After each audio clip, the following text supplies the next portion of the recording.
Bismillahirrahmanirrahim. Assalamualaikum warahmatullahi wabarakatuh.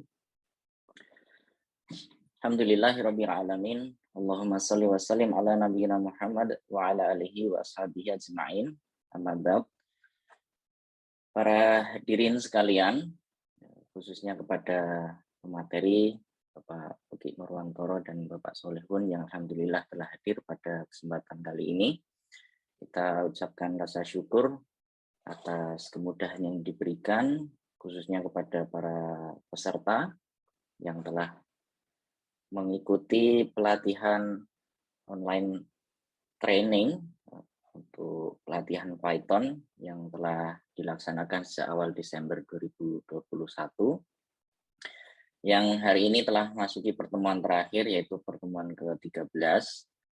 Ya, diharapkan dengan pertemuan terakhir ini, di mana kita menghadirkan dua pembicara yang sekaligus akan memberikan pengalaman, men-sharing pengalaman dan gambaran ke depan di antara manfaat atau apa yang akan bisa kita lakukan dari bekal materi yang telah disampaikan selama 12 pertemuan sebelumnya. Ini harapannya akan memberikan gambaran lebih besar dan pada para peserta sekalian yang hadir dari berbagai macam background, mahasiswa, ada pelajar, karyawan, dan lain sebagainya yang mungkin nanti suatu saat akan memanfaatkan Python ini untuk aktivitasnya, baik untuk riset, untuk bekerja, dan lain sebagainya. Nah, di pertemuan kali ini, pertemuan ke-13, kami membuka acara ini untuk umum. Masih menunggu beberapa peserta yang masih dalam proses untuk bergabung di sini. Ya, insya Allah kita akan mulai sesuai dengan jadwal pukul 9.30. Dan kami juga ucapkan terima kasih khususnya kepada Volantis yang telah mensupport acara ini secara penuh, baik sebagai pemateri, sharing materi, dan juga telah menyiapkan platform webinar ini sehingga kegiatan juga bisa berjalan lancar. Kami ingatkan kepada peserta di pertemuan ini, pertemuan terakhir, nanti kami tetap akan menyampaikan presensi, dimohon untuk tetap mengisi presensi. Ini adalah tetap akan masuk dalam perhitungan komponen 75% kehadiran, yang insya Allah nanti kita akan rekap. Bagi peserta yang peserta pelatihan yang saat ini bergabung, mungkin ada sebagian yang belum, nanti kita akan informasikan ulang ya di akhir, bahwa sertifikat hanya diberikan kepada peserta sesuai dengan kontrak yang telah menghadiri pertemuan, minimal 10 kali pertemuan. Nanti setelah pertemuan ini insya Allah kita akan rekap.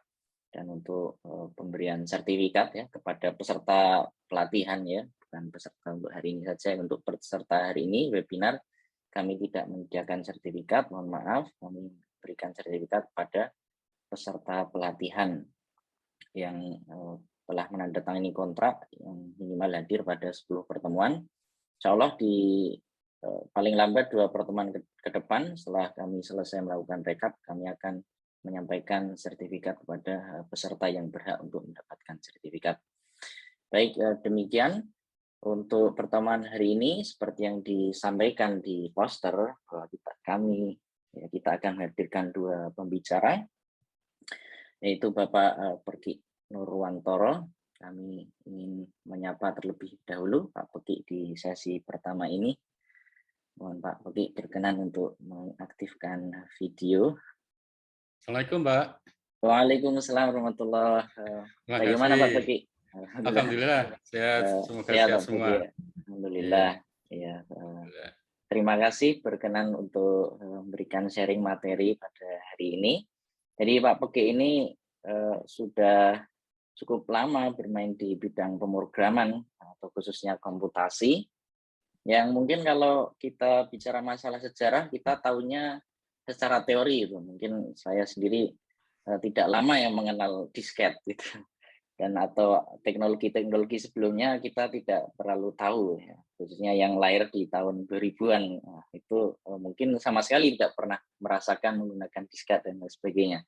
Insya Allah hari ini Pak Beki akan men-sharingkan, membagikan pengalaman beliau di bidang pemrograman dan komputasi. Beliau akan memberikan informasi tentang bagaimana secara perkembangan pemrograman, kemudian bagaimana proyeksi ke depan bidang pemrograman dan komputasi ini, sehingga nanti teman-teman bisa mengambil manfaat dan mendapatkan gambaran bahwa ternyata evolusi pemrograman ini begitu cepat, dan ya kita sebagai user saat ini akan perlu untuk terus beradaptasi, dan mungkin suatu saat kita mungkin malah akan mengembangkan salah satu bahasa pemrograman yang saat ini kebetulan yang sedang booming adalah Python. Baik, nanti di sesi pertama, di sesi kedua nanti Pak Solihun insya Allah akan sharing kepada para peserta sekalian tentang manfaat dari mempelajari Python ini atau bahasa pemrograman secara umum.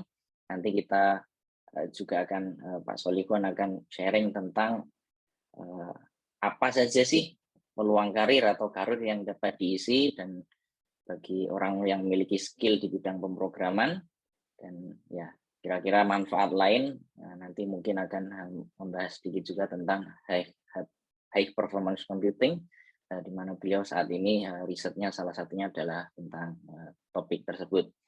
Baik, nanti untuk peserta kami harapkan untuk dapat berpartisipasi dalam diskusi. Nanti di akhir setiap sesi kita akan memberikan kesempatan bagi para peserta untuk bisa berdiskusi melalui audio, jadi bisa bertanya langsung, nanti bisa klik raise hand. Jadi bagi para peserta hanya bisa raise hand dan atau bertanya melalui Q&A. Atau nanti bisa melalui chat, akan tapi kami harapkan nanti untuk lebih diutamakan menggunakan Q&A, karena nanti mungkin bisa jadi kalau melalui chat akan tertutup oleh chat yang lain, sehingga nanti akan terlewat pertanyaan. Baik, demikian nanti para peserta sekalian, semoga dapat mengambil manfaat dari materi hari ini. Kami persilakan kepada Bapak Perki Nurwantoro untuk dapat menyampaikan materinya pada sesi pertama ini. Silakan, Pak.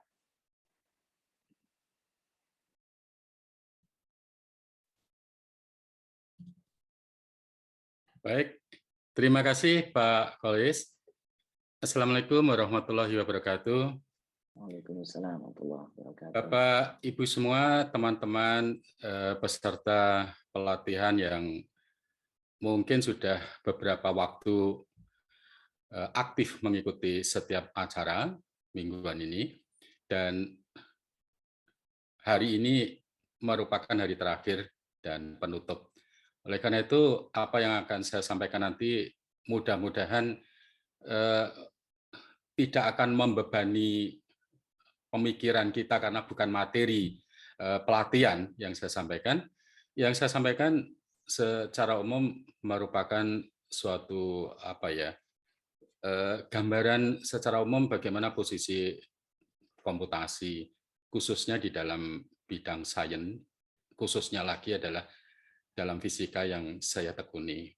Sehingga tidak semua bisa saya sampaikan, tapi mudah-mudahan akan ada manfaatnya bagi Bapak, Ibu, teman-teman peserta semua untuk melangkah ke depan. Karena waktunya sudah itu melebihi jadwal, agar kita bisa tepat sesuai waktu yang ada di dalam undangan nanti, saya langsung saja mencoba menyajikan materi yang akan saya berikan. Ya, monggo Pak. Bisa langsung share screen dari komputer Bapak. Kelihatan ya Pak ya? Ya, terlihat Bapak. Sudah. Ini kalau saya slideshow kelihatan semua? Ya, sekarang sudah full screen Pak. Full screen, kelihatan ya? Baik. Iya, Pak. Sudah, Pak. Judul materi yang akan saya sampaikan adalah perkembangan dunia pemrograman dan computing, sejarah dan ke depan. Saya akan mencoba membatasi dulu beberapa istilah yang saya gunakan di dalam judul. Saya menyinggung istilah pemrograman dan computing, maka yang akan saya sampaikan nanti bukan hanya bahasa pemrograman, karena ketika kita cara pemrograman dan computing, maka sebetulnya secara ideal yang perlu kita perhatikan adalah bahasa pemrograman itu sendiri beserta beberapa faktor pendukungnya adalah bukan hanya software, tetapi adalah hardware-nya. Itu berarti adalah sistem atau komputernya sendiri, termasuk sistem operasi dan suasana kalau sekarang adalah dukungan internet dan sebagainya. Sehingga ketika saya bicara sejarah dan kemungkinan melihat ke depan gitu, maka itulah nanti yang akan saya bicarakan, bukan semata-mata bahasa pemrograman. Kemudian ketika saya menyinggung istilah sejarah, maka saya nanti akan tidak melihat jauh ke belakang saat komputer itu mulai dikembangkan, yaitu tahun sekitar 1960-an. Saya akan mulai agak menjorok ke depan, tetapi cukup jauh dari sekarang, yaitu pada era tahun 80-an. Ada dua alasan yang bisa saya sampaikan tahun 80-an, karena pada tahun 80-an itulah dimulainya era komputer bisa digunakan secara personal. Ya, bukan lagi sebelum itu adalah ketika kita bicara komputer, maka adalah suatu mesin yang sangat khusus yang kemungkinan hanya institusi besar yang memiliki. Sehingga person-person seperti kita ini tidak akan mungkin untuk memegang dan menjalankannya.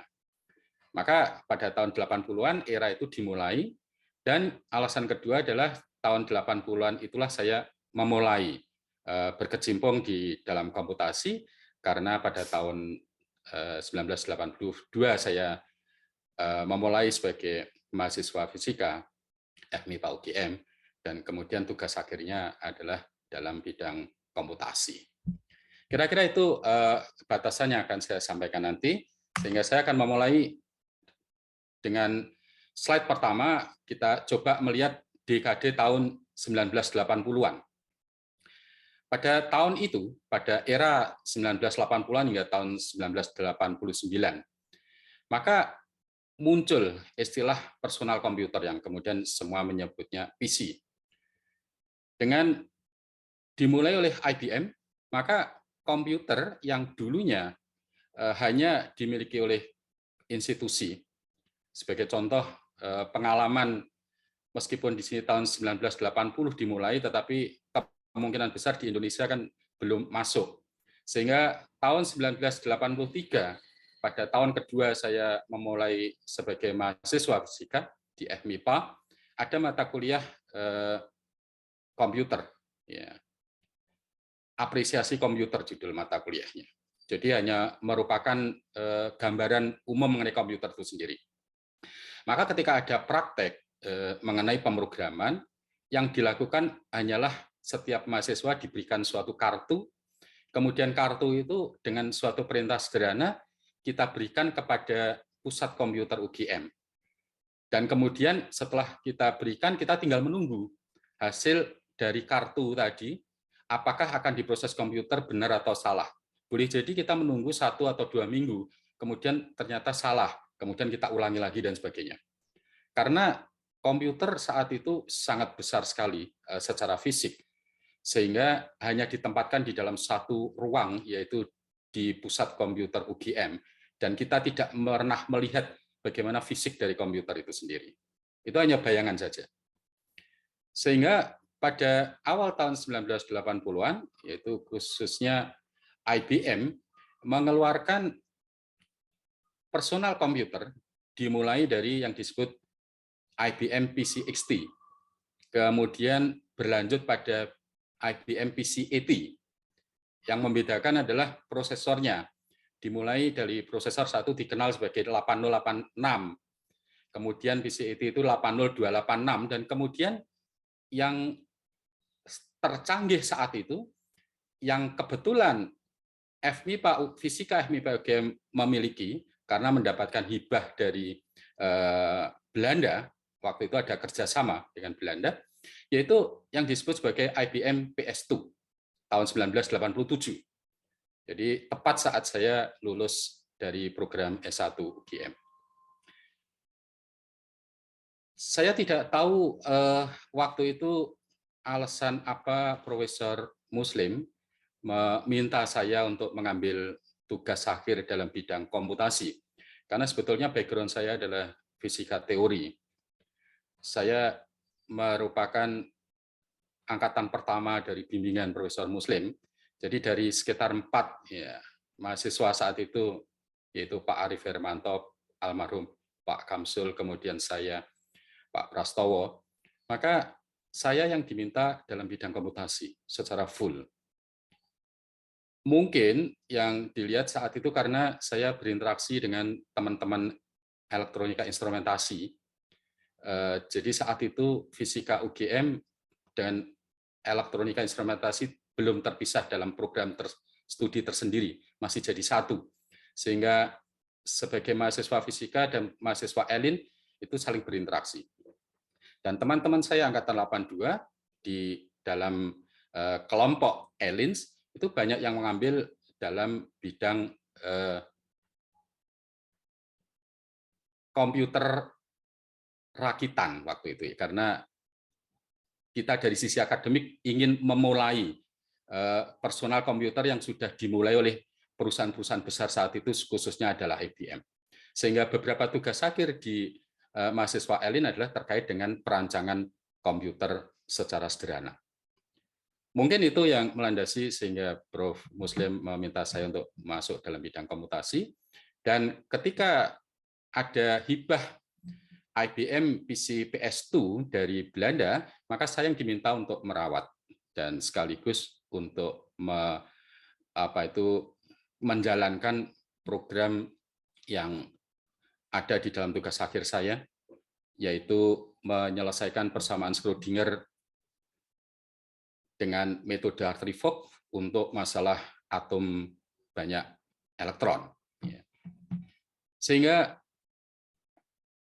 IBM PC PS2 saat itu bisa dikatakan merupakan PC tercanggih yang dikeluarkan oleh IBM, sehingga sangat luar biasa fisika FMIPA memiliki kesempatan, yaitu PS2 nomor 30, meskipun nomor yang terendah tapi sangat luar biasa. Kalau kita coba lihat spek dari PS2 saat itu adalah menggunakan floppy disk 1,44, kemudian RAM-nya 512, sedangkan hard disk-nya 20 mega, kemudian CPU-nya 16 bit. Jadi kalau kita bandingkan dengan sekarang, mungkin kita tidak bisa membayangkan apa yang bisa dilakukan saat itu. Tapi nyatanya kita bisa menggunakan itu untuk menyelesaikan proses komputasi di dalam persamaan Schrödinger banyak elektron. PS2 saat itu menjadi standar, dan bahkan hingga sekarang kita mungkin masih dengar beberapa port di dalam komputer sekarang itu masih meminjam istilah-istilah port PS2. Sebagai contoh yang masih tersisa sampai sekarang adalah port untuk keyboard dan mouse. Maka kita akan tahu portnya tertulis adalah port PS2. Sehingga itu bisa memberikan gambaran pada kita bagaimana peranan dari IBM PC PS2 saat itu. Jadi merupakan trendsetter saat itu. Sehingga kita bisa mengakses IBM PC PS2 saat itu merupakan suatu pengalaman yang luar biasa. Sistem operasi yang digunakan saat itu berbasis terminal. Kita mengenal IBM PC DOS dan MS-DOS, Microsoft DOS. Keduanya saling kompatibel. Dan kemudian beberapa tahun berikutnya muncul sistem operasi berbasis Graphical User Interface, yaitu Windows versi 1. Sehingga kita punya pengalaman untuk menjalankan komputer baik dalam bentuk terminal maupun di dalam bentuk GUI sejak awal perkembangan IBM PC. Bahasa pemrograman yang populer saat itu adalah Turbo Pascal yang bekerja dalam bentuk terminal. Dan kemudian ketika Windows mengeluarkan versi 1, maka berikutnya yang kemudian cukup terkenal adalah variasi dari bahasa pemrograman BASIC yang disebut sebagai Visual Basic. Ini yang biasa digunakan oleh beberapa orang untuk melakukan pemrograman pada saat itu. Ya. Khususnya di Indonesia, Turbo Pascal saat itu hampir merupakan standar. Hampir semua ketika ditanya mengenai bahasa apa yang digunakan, maka jawabannya adalah menggunakan bahasa Pascal. Ini masuk akal karena Pascal kalau dari sisi sintak ya dan fitur memang sangat sesuai dengan cara untuk memberikan pembelajaran pemrograman pada siswa atau mahasiswa. Sehingga terstruktur, ya, kemudian readable, ya, kemudian relatif mudah. Ketika kita bicara seperti ini, maka biasanya kita bandingkan adalah dengan bahasa yang standar saat itu, sejak berdirinya komputer, yaitu bahasa C. Sehingga Turbo Pascal menjadi alternatif bahasa pemrograman yang banyak dipakai, khususnya adalah kita di Indonesia. Itu adalah dekade tahun 1980-an. Dekade tahun 1990. Ya. Maka perkembangan PC semakin mengecil. Ya. Bentuk laptop dan notebook saat itu mulai populer. Sehingga penggunaan komputer oleh pribadi semakin meluas. Karena dengan bentuk yang semakin ringan, dan bentuk laptop atau notebook itu, maka bisa dijinjing kemanapun dan bisa bekerja kemanapun. Tidak hanya berhenti pada satu ruang tertentu. Sehingga saat itu, penggunaan sistem operasi Windows dan bahasa pemrograman Pascal sangat populer. Hanya saja pada tahun 1993, saya kemudian berangkat ke Inggris, ke Birmingham, melanjutkan S3, dan pengalamannya sama sekali berbeda dengan pengalaman sebelumnya yang saya miliki, khususnya adalah di Fisika MIPA UGM. Di sana sama sekali setiap mahasiswa tidak diberikan akses ke personal komputer, tetapi aksesnya adalah dalam bentuk terminal dengan sistem operasi yang sama sekali tidak saya kenal saat itu, yaitu sistem operasi Unix. Ya.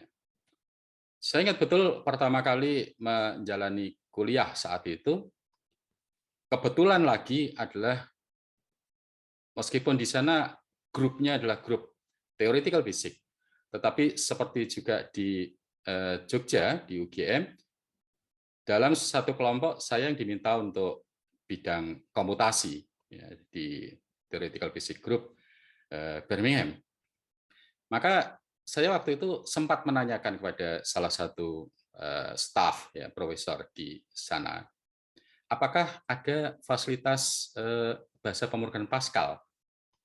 Maka yang masih saya ingat betul adalah jawaban dari profesor tersebut bahwa Anda coba berikan saya alasan apa yang tidak bisa dilakukan dengan menggunakan Fortran. Saya mencoba mencari jawaban semacam itu, ternyata akan sulit sekali, sehingga saya tidak bisa menghindar, yaitu tidak lagi menggunakan Pascal, tetapi menggunakan Fortran dan C, karena sistem operasi yang berjalan di sana adalah Unix, dan kita tahu Turbo Pascal dan Visual Basic tidak berjalan di Unix. Sehingga ini merupakan pengalaman yang sama sekali berbeda, tetapi ternyata menjadi langkah penting untuk ke depan di dalam menjalankan sistem operasi Unix di sini. Jadi sejak saat itu kemudian saya beralih menggunakan bahasa pemrograman Fortran atau C untuk bidang penelitian saya. Saat tahun itu, ya, khususnya tahun 91, kita di kelompok komputasi sudah mulai mendengar bahwa ada seseorang, yaitu Linus Torvald di Norwegia, yang mencoba untuk memporting sistem operasi Unix. Seperti kita ketahui, sistem operasi Unix saat itu tidak pernah bisa dijalankan di personal komputer. Sistem operasi Unix hanya bekerja di dalam komputer besar, yaitu komputer high performance yang kita sebut secara umum adalah mainframe. Jadi komputer bukan superkomputer, tapi komputer yang juga bukan PC. Yang itu berarti adalah bukan komputer pribadi yang institusilah hanya mampu memiliki, yaitu Theoretical PC Group di Birmingham, bukan setiap ruang dalam grup itu. Hanya satu mesin Unix, yaitu Sun Solaris, yang mengeluarkan adalah Sun Solaris. Jadi di dalam informasi yang beredar saat itu,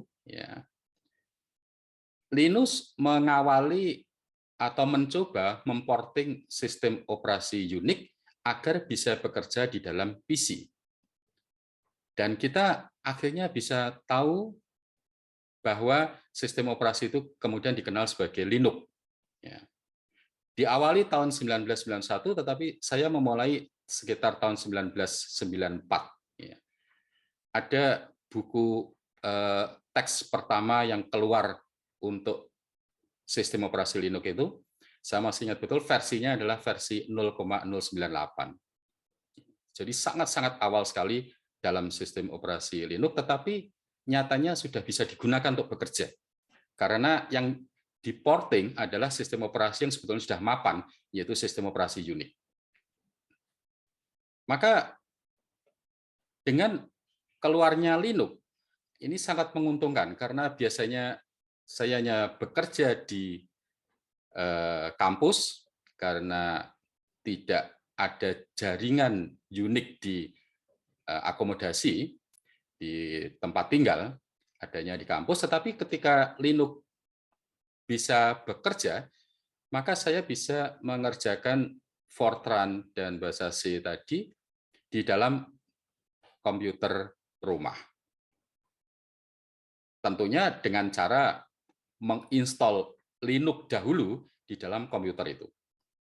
Saat itu untuk menginstal Linux diperlukan usaha yang sangat besar, karena banyak yang mengalami kegagalan dan belum ada petunjuk yang jelas mengenai cara untuk menginstal sistem operasi itu. Tidak seperti sekarang yang relatif sangat mudah. Sehingga saat itu merupakan pengalaman yang luar biasa, yaitu kita bisa menjalankan Unix di dalam personal komputer. Dan oleh karena itu kita bisa menjalankan berbagai tools dan fasilitas yang biasanya ada di dalam mainframe yang bekerja dalam Unix, tetapi bisa kita jalankan di dalam komputer pribadi kita. Dengan berkembangnya Linux, maka saat itu yang kita rasakan pada pengguna Linux saat itu, pengguna PC nampak terpolarisasi. Ada kelompok pengguna sistem tertutup, yaitu menggunakan software-software berbayar, proprietary, dan kemudian kelompok pengguna sistem terbuka atau open source software. Masing-masing memiliki bisa dikatakan memiliki tingkat sangat komit dengan pilihannya itu, sehingga yang nampak saat itu benar-benar akan ada polarisasi. Kemudian bahasa pemrograman yang digunakan akhirnya menjadi berubah atau bergeser dari yang pada umumnya menggunakan Turbo Pascal dan Visual Basic, maka sekarang kembali lagi ke dalam bahasa yang populer di dalam Unix, yaitu C++, Fortran, dan kemudian Python. Karena Python saat itu juga sedang dikembangkan, ya, hampir bersamaan dengan berkembangnya Linux. Sehingga bergeser. Sehingga bisa dikatakan perkembangan Pascal dan Visual Basic saat itu menjadi kurang, dan orang beralih ke dalam C++, Fortran, Python, dan lainnya lagi.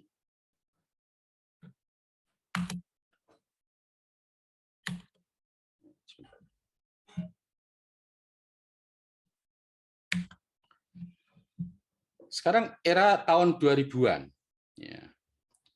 Pada era ini, maka akses komunikasi global itu semakin mudah. Khususnya ketika HP semakin mudah untuk dimiliki, dan kemudian banyak internet service provider yang memberikan akses bagi rumah atau person untuk memiliki jaringan tersendiri. Maka konsekuensi dari ini adalah akses internet yang dahulu hanya terbatas, sekarang menjadi relatif mudah, sehingga pengguna semakin banyak, dan ini akan bergeser pada environment yang berlaku saat itu. Layanan cloud computing mulai populer, Amazon Web Server mulai didengungkan tahun 2002, kemudian Google Cloud tahun 2008, dan kemudian Microsoft Azure tahun 2010. Layanan cloud computing bukan untuk penyimpanan, ya, tapi benar-benar untuk bekerja dalam berbagai proses komputasi, khususnya bisa berjalan karena pada saat itu juga teknologi virtualisasi itu juga berkembang. Jadi yang dimaksud dengan virtualization itu adalah suatu istilah di mana kita bisa menjalankan sistem operasi yang berbeda pada komputer yang sama. Oleh karena itu, ketika ada fasilitas cloud yang berjalan, maka setiap pengguna akan bisa menggunakan sistem operasinya sendiri-sendiri. Oleh karena itu, layanan cloud computing mulai populer untuk menjalankan kebutuhan komputasi personal maupun tim saat itu. Saat itu, pengguna Linux dan berbagai bentuk free software lainnya semakin diperhitungkan. Ada survei saat itu bahwa pengguna Microsoft Azure, jadi pemiliknya sendiri sebetulnya adalah pemilik perangkat lunak berbayar, tetapi yang aneh adalah pengguna Microsoft Azure itu justru mayoritas adalah pengguna Linux. Jadi sangat aneh ini. Jadi pengguna free software dan variannya saat itu semakin diperhitungkan. Dan ini khususnya semakin nyata ketika macOS berubah menjadi berbasis Unix, sehingga menjadi mirip Linux. Jadi platform yang saat itu bisa digunakan untuk melakukan proses komputasi semakin beragam. Mungkin sebelum saya lanjutkan, kalau ada pertanyaan, ada yang ada yang raise hand. Ini Bapak nama Bapak saya soalnya Sukarman. tidak melihat ini di terbuka ya. Monggo. Pak Sukarman dipersilakan untuk menyampaikan pertanyaannya. Mungkin tidak ya. Ya. Ya 10 detik jika tidak ada, mungkin. Baik, nampaknya sedang tidak di tempat mungkin. Baik, ya, monggo Pak, mau dilanjutkan terlebih dahulu. Baik, saya lanjutkan kalau gitu ya. Jadi pengguna Linux dan berbagai bentuk free software saat itu semakin diperhitungkan. Perubahan macOS berbasis Unix juga semakin memecah pengguna. Ya. Pengguna dihadapkan pada banyak pilihan yang sama-sama baik. Ya. Saya sendiri waktu itu biasa menggunakan 3 sistem operasi itu. Di rumah menggunakan macOS, kemudian di kantor menggunakan Windows, tetapi untuk pekerjaan penelitian menggunakan Linux. Dan ketika menjalankan perkuliahan. Jadi pilihannya luar biasa, banyak, dan kita praktis tidak bisa meninggalkan salah satu. Sama-sama baiknya di sini. Ada plus minus antara satu sistem operasi dan sistem operasi yang lain. Ketika saya bicara kemudahan untuk men-share dokumen, maka boleh jadi dengan teman sejawat lebih suka menggunakan sistem operasi Windows. Tetapi ketika terkait dengan penelitian, pekerjaan, ya, komputasi, maka pilihannya ada di dalam macOS atau Linux. Ini akan dialami oleh banyak orang saat itu. Ya. Sehingga pilihan tidak hanya satu. Orang tidak lagi seperti era sebelumnya komit pada salah satu sistem operasi. Tetapi orang menjadi lebih terbuka, ya, sedikit demi sedikit, dan ini nanti akan memberi dampak pada environment berikutnya. Nanti akan saya singgung pada era tahun 2010-an. Berikutnya yang mendukung perubahan paradigma itu adalah beberapa vendor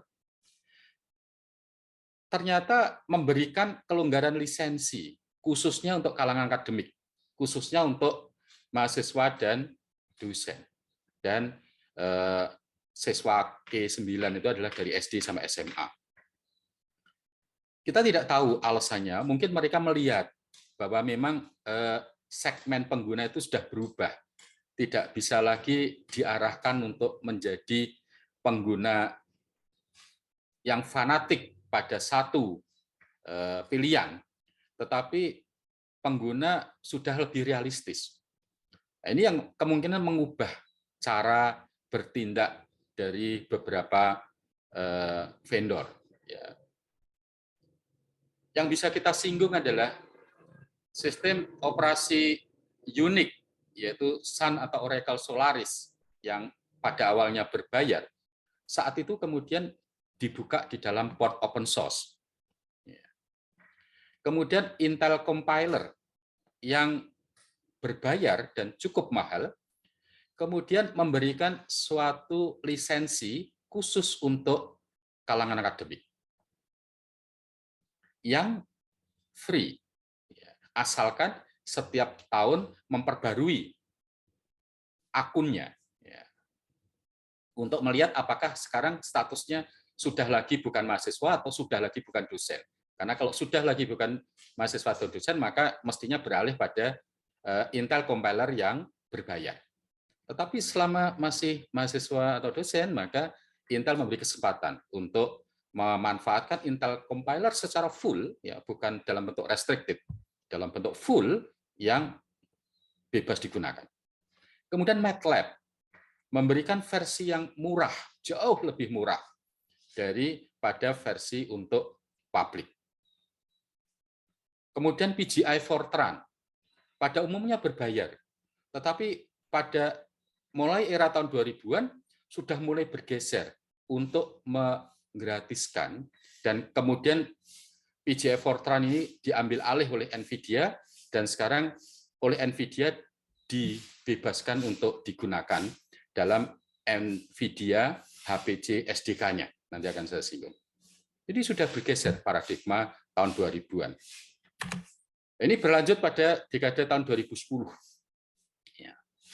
Tahun 2010, maka teknologi virtualisasi berkembang ke bentuk resource yang lebih ringan, yang disebut sebagai kontainer. Dan mungkin sekarang kita banyak mengenal istilah Docker. Jadi dikatakan lebih ringan karena kontainer itu seolah-olah seperti virtualisasi, yaitu dapat mengisolasi sistemnya meskipun pada satu mesin yang sama. Perbedaannya adalah kalau di dalam virtualisasi yang diisolasi termasuk sistem operasinya, Sedangkan di dalam kontainer atau Docker yang diisolasi hanya environment-nya. Kernel atau kernel sistem operasinya sendiri mengikuti, sehingga menjadi lebih ringan. Dan akibatnya apa? Dengan bentuk kontainer ini praktis kita seolah-olah bisa membawa perangkat pekerjaan kita menjadi semacam satu tas. Dan kemudian satu tas itu akan kita buka dimanapun. Di dalam sistem cloud manapun bisa. Tidak perlu bertumpu pada satu sistem atau mesin yang ada. Tidak harus bekerja di kantor, tapi dimanapun kita berada, asal itu dalam bentuk kontainer, maka kita bisa melanjutkan pekerjaan kita dengan environment yang sama. Kemudian semakin diikuti lagi dengan keadaannya lebih baik, polarisasi sistem tertutup dan sistem terbuka ini semakin terbuka. Ya. Yang berubah adalah justru menjadi kolaborasi. Yang sangat kentara adalah Microsoft yang dulunya benar-benar sangat opus terhadap gerakan free software. Justru mulai tahun 2018 merupakan penyandang terbesar dari GitHub.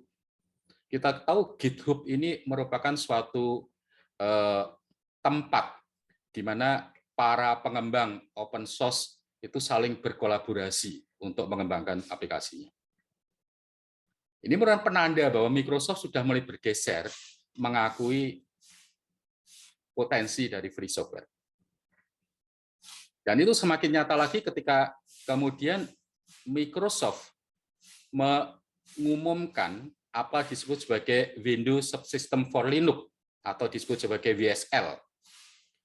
Dengan sistem WSL ini, maka Linux praktis sekarang ini dapat berjalan berdampingan atau secara natif di dalam sistem operasi Windows.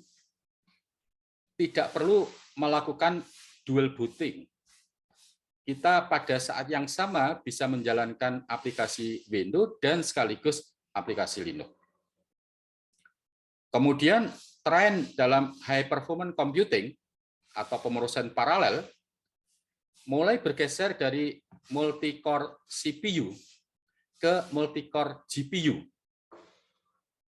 NVIDIA HPC Software Development Kit SDK tahun 2020 merupakan bukti bahwa pemrograman atau compiler ya, itu sekarang sudah mengantisipasi kemungkinan pemrosesan paralel bisa dilakukan secara mudah. Maka untuk melihat ke depan, kira-kira yang saya lihat sementara ini demikian. Munculnya high level, high performance, kemudian dynamic programming language, ini nampaknya perlu untuk kita pertimbangkan. Khususnya yang sekarang terimplementasi adalah dalam bahasa Julia yang dikembangkan oleh MIT. Bisa dilihat di dalam websitenya Julia, bahwa Julia itu mengikuti fitur-fitur yang ada dalam Python, yaitu readable, kemudian static, dan mudah. Kemudian general purpose. Fitur-fitur yang ada dalam Fortran, yang scientific computing dedicated, fitur-fitur yang ada C, yang cepat, itu ada di dalam fitur Julia. Sehingga kita perlu melihat bahwa kemungkinan tren ke depan belum tentu ya adalah seperti sekarang ini. Itu berarti khususnya adalah pengguna Python boleh jadi itu akan juga berpotensi bergeser pada yang lain, yaitu Julia. Perkembangan quantum computing juga akan mengubah paradigma komputasi, karena sama sekali berbeda di dalam algoritmanya. Perubahan pola kerja secara mandiri dan daring boleh jadi mengarahkan orang untuk bekerja dalam sistem cloud, bukan lagi dalam mesin yang kita hadapi dalam meja kita sendiri-sendiri, bukan personal. Atau dalam bentuk yang ringan, yaitu dalam bentuk embedded mesin, yang benar-benar didedikasikan untuk keperluan tertentu, seperti NVIDIA Jetson Nano, NVIDIA EGX Xavier, Raspberry, Arduino, dan sebagainya. Mungkin itu yang bisa saya sampaikan, Pak Kalis, sementara ini. Mungkin masih ada waktu? Ya, terima kasih Pak Beki. Insya Allah masih ada waktu. Ini ada peserta yang Iya, raise hand, mungkin ingin bertanya, mohon iya. diizinkan untuk bertanya. Dipersilakan kepada Ibu Risa Syifa Aulia ingin menanyakan. Kami telah izinkan untuk berbicara. Ya, silakan, Bu.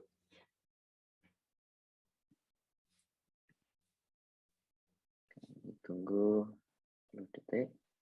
Baik, sekalian menunggu bagi peserta sekalian yang ingin bertanya langsung dengan berinteraksi langsung pada pemateri, dipersilakan untuk dapat raise hand. Nanti kami akan izinkan untuk bisa berdiskusi secara langsung atau bisa juga melalui fitur Q&A yang nanti akan kami jawab.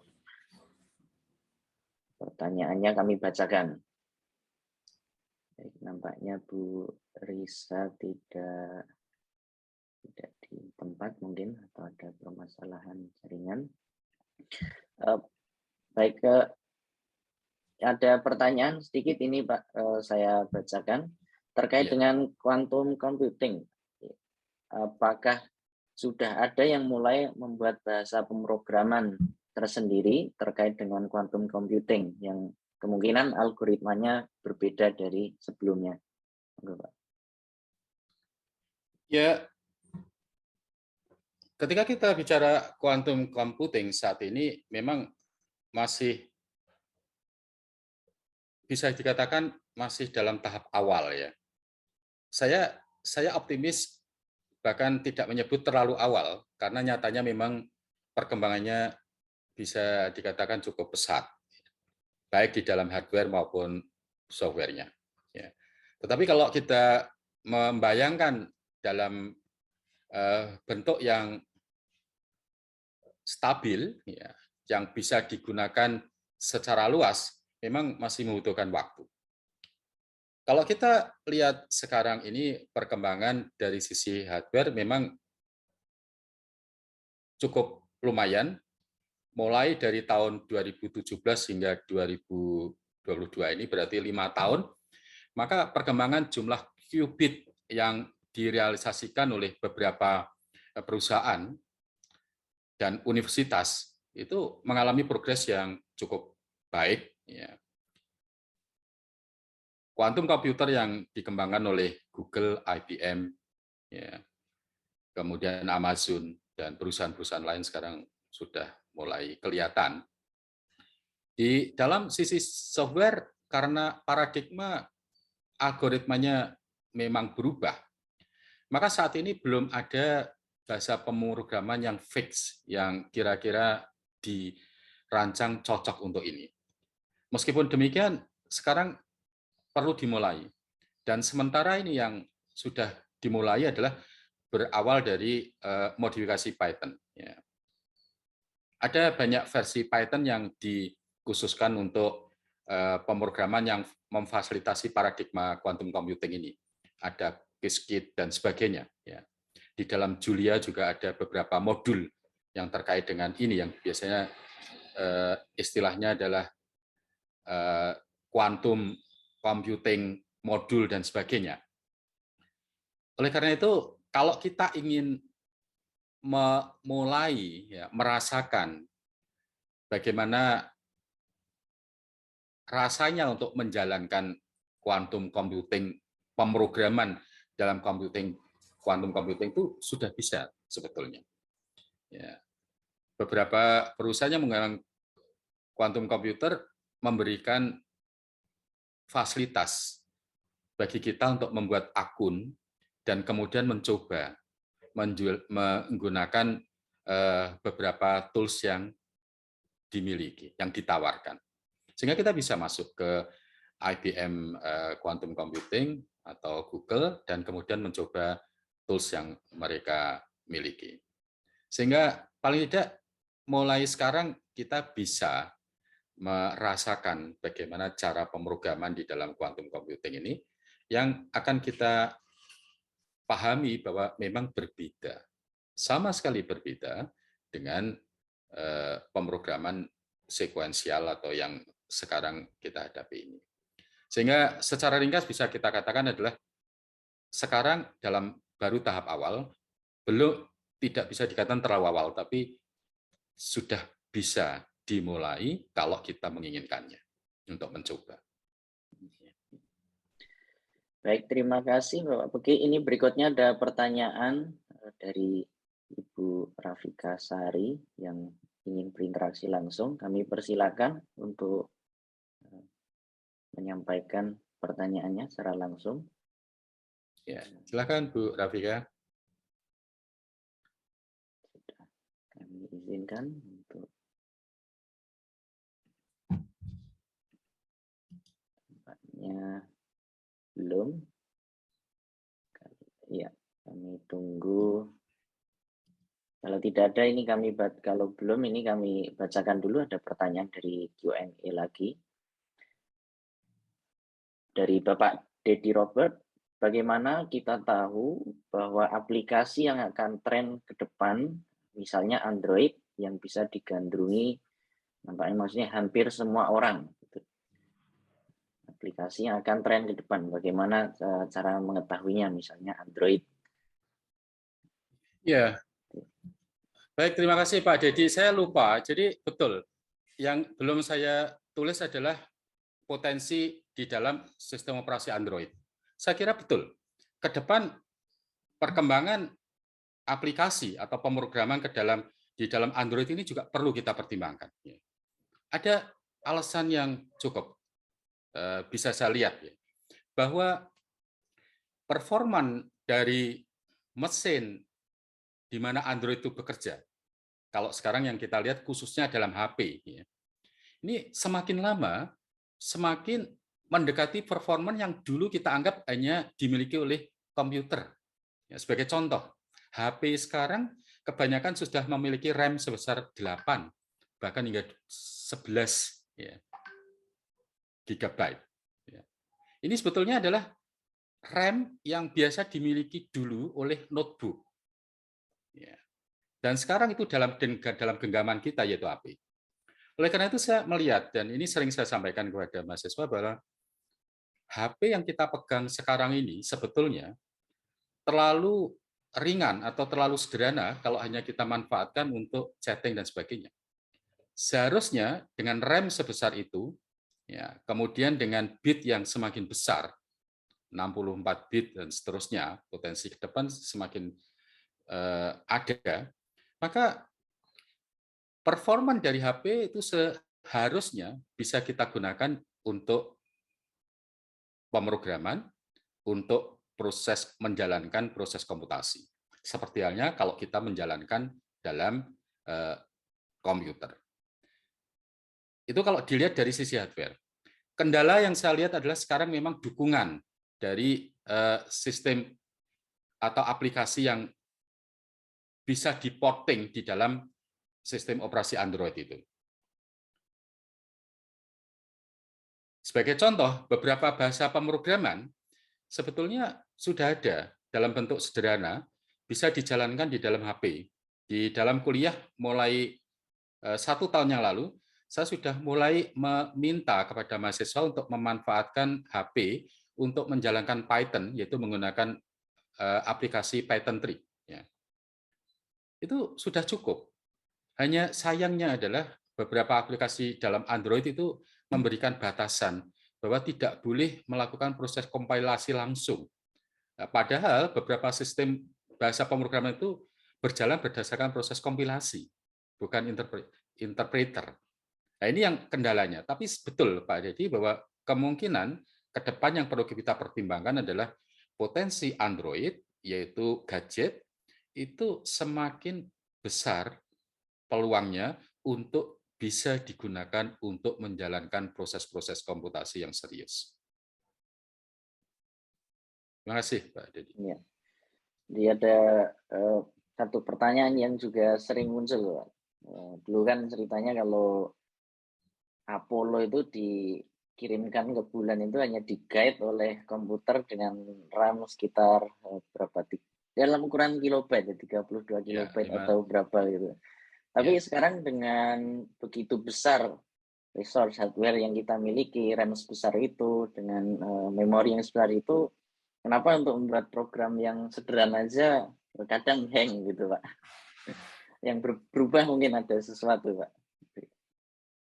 Ya, ini mungkin yang saya sampaikan di awal tadi ya, bahwa ketika kita membicarakan pemrograman atau computing, memang tidak semata-mata bisa kita batasi bicara bahasa pemrograman saja atau kemudian hardware-nya saja. Semuanya saling terkait, dan ketika satu naik, sebagai contoh hardware performanya tinggi, maka biasanya akan ada trade-off dari sisi software-nya. Begitu juga software-nya.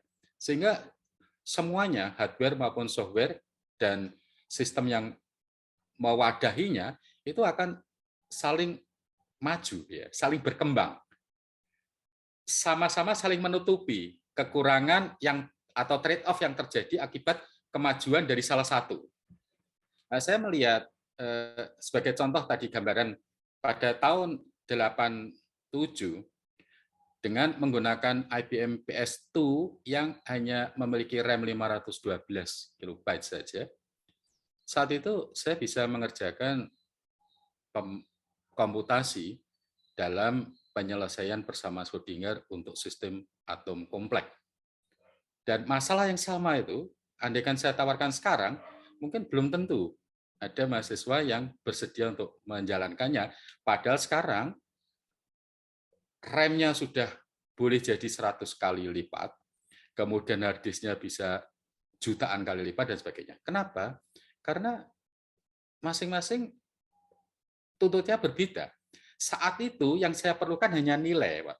Ketika saya melakukan perhitungan, saya tidak melihat bagaimana simulasi dari bentuk visual, ya. Sehingga gambar itu tidak saya perlukan, saya hanya memerlukan nilai, sehingga mudah, sehingga ringan. Tapi sekarang ketika saya meminta untuk menyelesaikan masalah yang sama tersebut, mungkin perlu disertai dengan bagaimana dinamika dari perubahan sistem, potensial, dan tenaganya di dalam bentuk visual. Ya. Bagaimana bisa dilacak bahwa saat proses itu, maka benar-benar menunjukkan keadaan yang paling minimum. Dan itu akan bisa dilihat dari bentuk visualnya. Nah, kebutuhan sekarang untuk menyertai dengan bentuk visual ini kan membutuhkan tambahan resource. Sehingga menjadi sama-sama beratnya. Dulu dengan RAM yang sekian bisa, tapi sekarang dengan RAM yang sangat tinggi, mungkin juga bisa dengan waktu yang sama karena apa? Kebutuhannya sekarang semakin tinggi. Hal yang sama mungkin seperti itu tadi, Pak. Di dalam gambaran yang ekstrim tadi, dalam Apollo tadi, mungkin kalau kita lihat software apa itu bagian programnya kecil, iya, memang itu dulu saja bisa kok. Kenapa sekarang tidak? Tapi problemnya adalah sekarang program yang kecil itu terkait dengan program yang besar. Ya. Sehingga kebuntuan pada satu modul yang kecil itu akan berpengaruh pada modul program yang besar tadi. Akibatnya seolah-olah kenapa performanya spek yang tinggi kok malah tidak bisa padahal dulu bisa, mungkin karena itu. Ya. Ada trade off dan semuanya adalah saling terkait.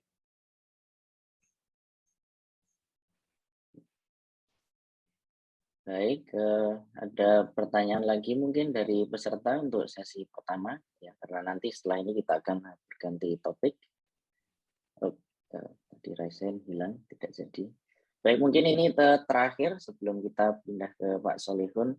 Jadi kalau sejauh ini, kalau berbicara masalah hardware, kalau tidak salah, RAM dan lain sebagainya semuanya masih ya, intinya menggunakan silikon gitu Pak, sehingga di tahun-tahun terakhir ini kan ada chip shortage sehingga harga GPU itu naik begitu mahal Pak. Kalau Yeah. ke depan apakah kira-kira akan ada alternatif selain menggunakan sistem atau komponen ini Pak, sehingga mungkin ada alternatif yang membuat performanya lebih tinggi tapi menggunakan bahan lain? Ya, saya kebetulan tidak begitu mendalami mengenai apa itu teknis dalam produksi ya IC tadi ya, sehingga saya belum tahu kendala yang real di sana. Tapi kalau saya melihat sisi positifnya, saya duga memang ke depan ini kita tidak bisa mengandalkan bahwa ketika kita butuh sesuatu maka kita harus memiliki itu untuk menjalankannya. Karena menjadi terlalu mahal.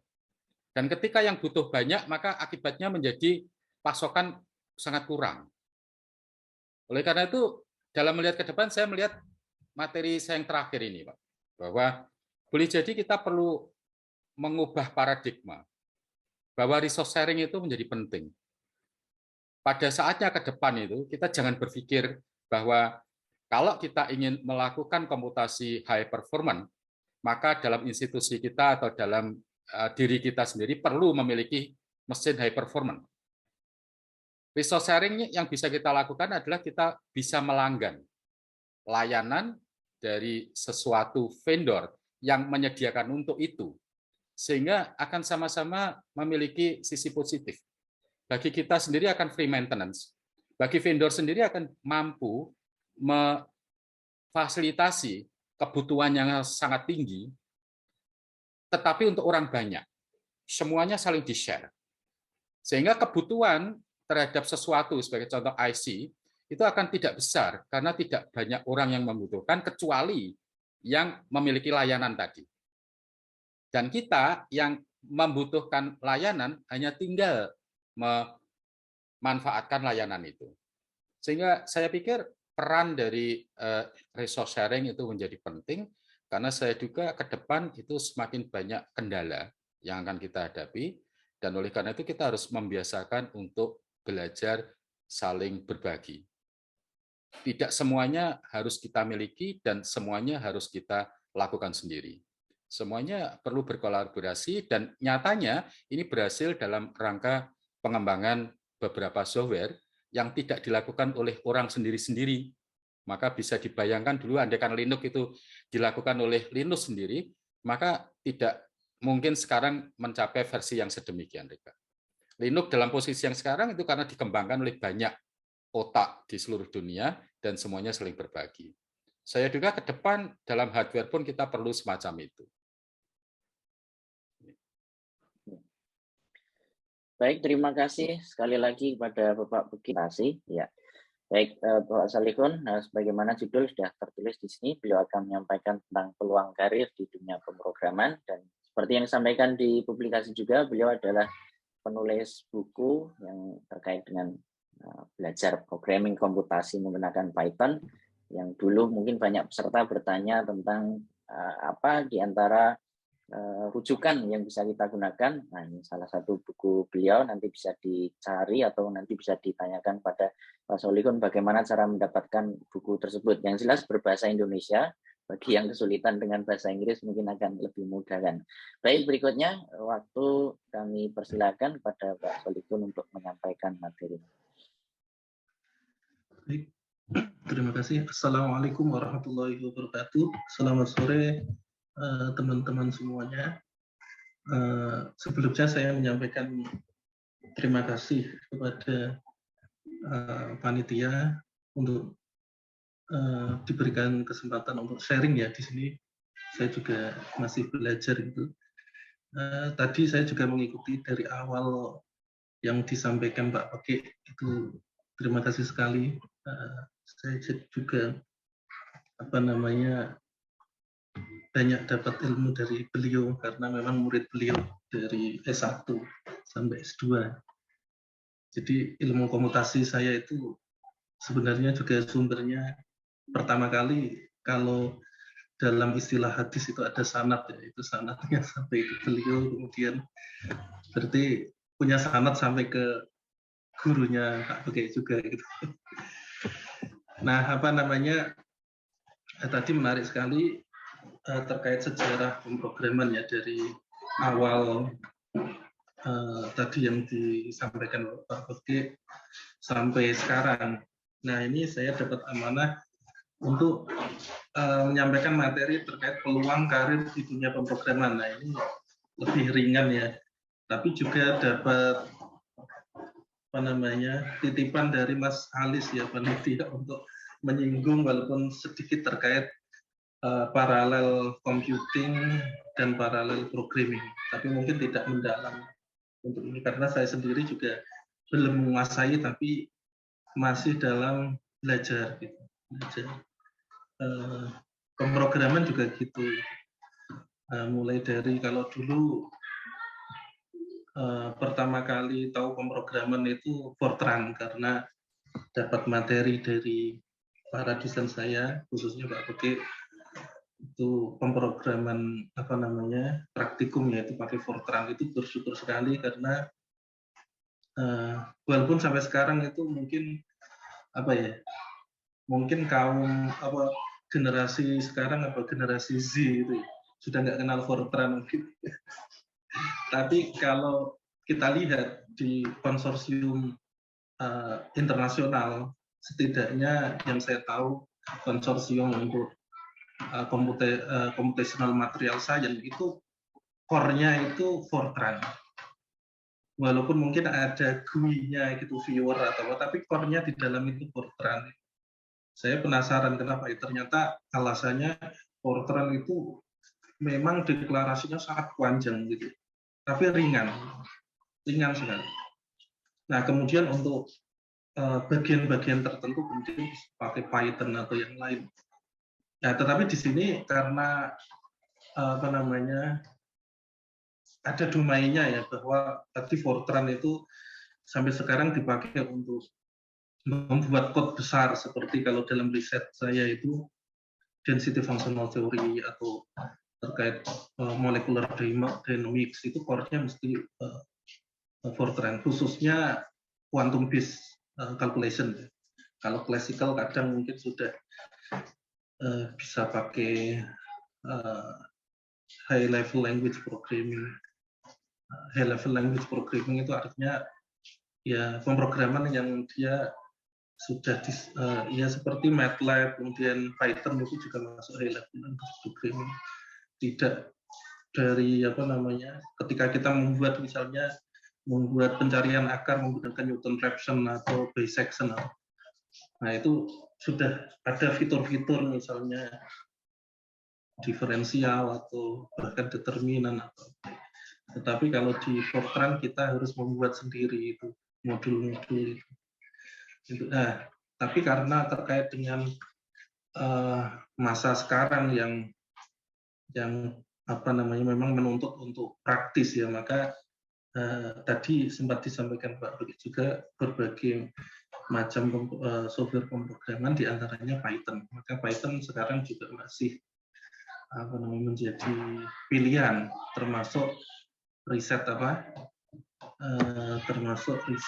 di artificial intelligence yang sekarang terkait dengan machine learning dan lain sebagainya, itu banyak pakai Python. Saya lihat di startup Nah, ketika ditanya masa depan dunia pemrograman gitu, peluang karir, nanti saya bercerita juga perkembangan terkait ya pemrograman atau terkait dengan hardware itu high performance computing ya, sedikit ini. Ya kalau ditanya ya sekarang memang kan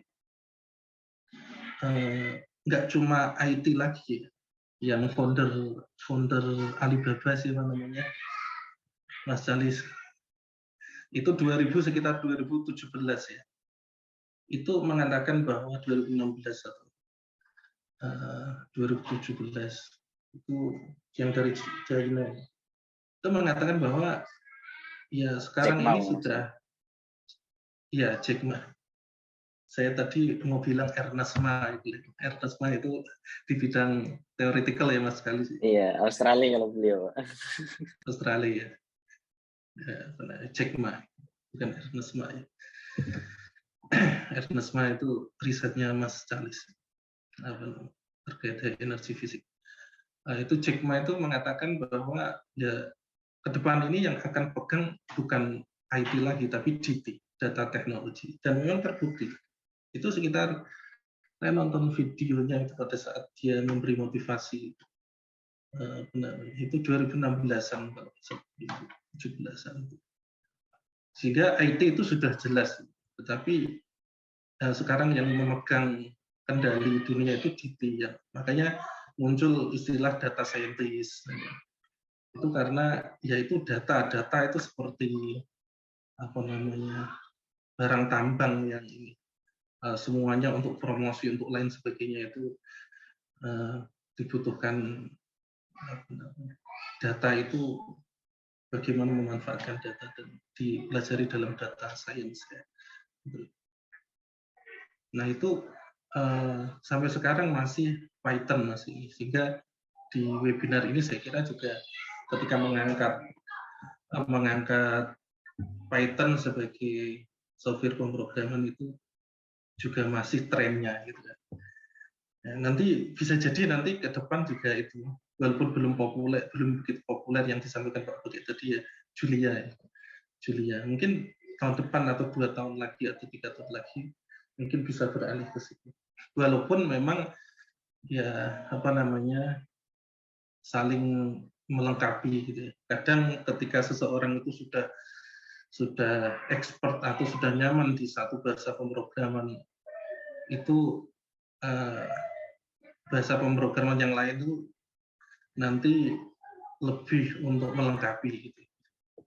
Untuk ini karena kalau saya lihat misalnya di Jepang atau mungkin di universitas lain itu jarang profesor atau seorang peneliti itu menguasai beberapa pemrograman, itu jarang bahasa pemrograman. Mungkin di Indonesia malah yang banyak menguasai Fortran juga menguasai, kemudian Pascal, Visual Basic, kemudian Python, C, dan lain. Biasanya ketika melakukan pekerjaan kita memilih, walaupun perlu tahu. Tapi ketika kita sudah paham satu bahasa pemrograman, nanti bahasa pemrograman yang lain itu cepat untuk kita pahami. Itu jangan khawatir.